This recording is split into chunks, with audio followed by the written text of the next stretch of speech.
shortly. But first, as we like to do, we like to kick things off with something different and interesting at the top of the show. Yes. You'll remember, Phil, a couple of weeks ago I wore in my Doona suit, because we'd spoken about it on occasions. It looked like the penguin. Yes, so I thought I can't remember why it came up, but stupidly I said, oh yes, I'll wear it into work one night, and not realising just how hot I was going to be sitting here in the studio. Did you have pants on to match as well? Yeah, matching pants. Oh. It's a complete suit. Anyway, so I wore it. Gigi very kindly uploaded the video of me wearing it to our Facebook page. Yeah. And then Gigi went out and bought herself one as well. Okay. But the video was liked and noted by a guy named Jonathan. And the reason that was interesting was because Jonathan is actually the owner of the company who makes these things. I thought that it was some bloke probably imported them from overseas. From China or something? Yeah, I thought just some bloke doing that. But no, this guy invented the Doona suits, and he's with us now. Jonathan Charlton, hello. Hello, how are you, Simon? Yeah, very good, thanks. And yourself? Very well, thank you. Where did the idea of these, what are they officially called? I call it a Doona suit, but it's not, is it? Oh, look, at Doona suit, Pacific Brands own the word Doona, so it's called a duvet suit. Ah, okay. Fair enough. So where did the idea for the duvet suit come from? Well, look, originally I had a friend who had cystic fibrosis, and it actually came up at his funeral that he was very inventive and wanted to create a Doona suit because he had to spend a bit of time on the couch. And then I just kept hearing people talk, saying at the pub, saying, "I wish I could wear my Doona," and just lazy friends of mine wishing they could wear their Doonas. And the idea sort of just kept percolating, and my sister-in-law then picked up the idea from me and made me a prototype, and it just grew from there. Very enterprising, are they? Do they come in different styles, Jonathan? Look, they do. I mean, originally they started off with the white, the traditional white Doona. And then I like chocolates and the navy and camouflage. And then it progressed into cow print, and leopard print was as my mum would say, that was my first sort of foray into actual fashion. Because the Doona suits, I've never said it's actually fashion, but so yeah, no, there's prints and colours for everyone. Like Peter Alexander, I started off with the pastels, the powder pink and the sky blues and basic things like that, and then have expanded as the years have gone on. Do you do kids ones as well? Because that's another thought would be the one I've got is adult size. I assume there's a range of sizes. Do you do kids ones? I do kids ones. I had a big request for kids suits. They haven't been a massive market for me. The adults are definitely the big market. I think kids grow up too quickly and grow out of them too quickly because they actually last 5 years.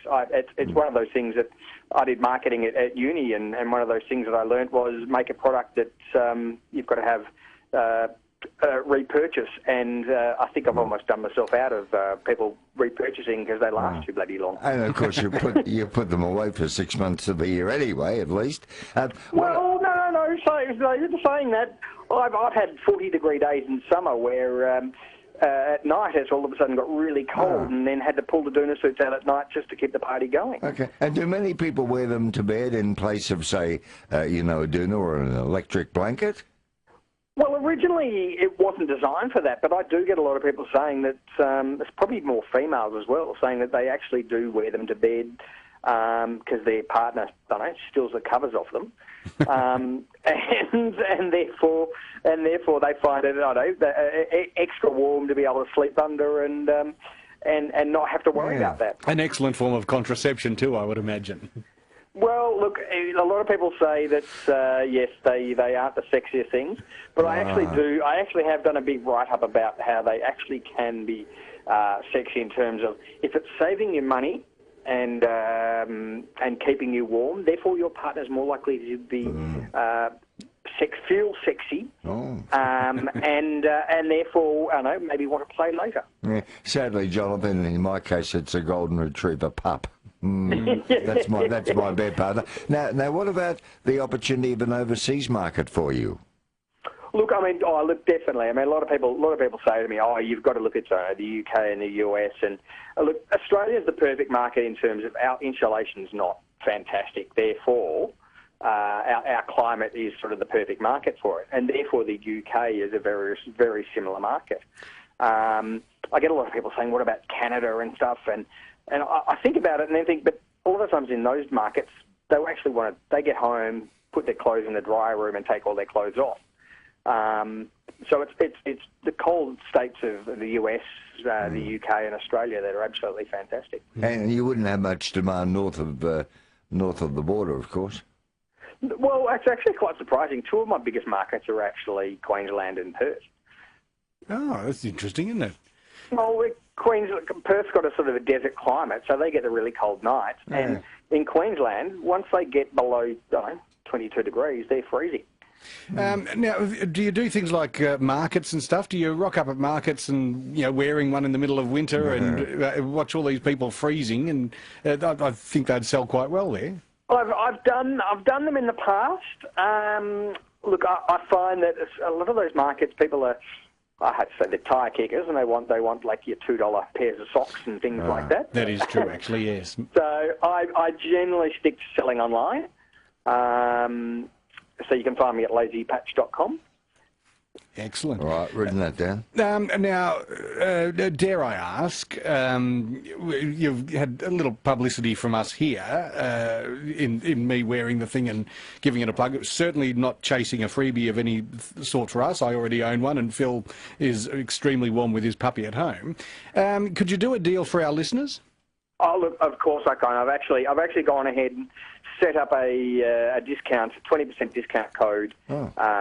So if people, when they go to the website and go into the online shop, if they use the word Nightline as a discount code, they get 20% off, and that lasts for I think up until Tuesday. Oh, that's generous of you, Jonathan. Very kind. Have you won any awards with the with this invention? I would think that...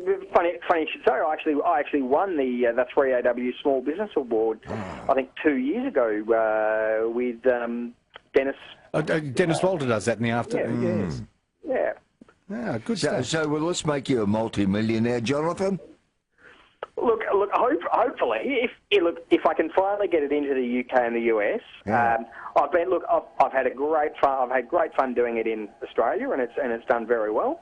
I just need the slightly bigger markets of the UK and the US. And look, if it can do anything like the onesies, and I have to say my product is about 4 times warmer than a onesie. Yeah.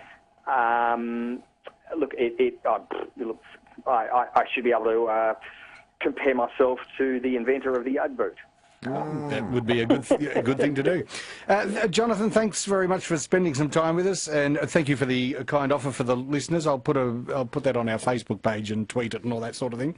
Simon, look, thank you very much again for wearing the suit on the show. No worries, my pleasure. It's a great product. I can do nothing more than endorse it because I know it's excellent and it keeps you very warm. And I thought he was going to give me one for my birthday, but it didn't happen, Jonathan. Phil, I'd be more than happy. I'd be more than happy to send you one. No, mate, I'm not hinting. I don't want any charity. I'd want to pay for it.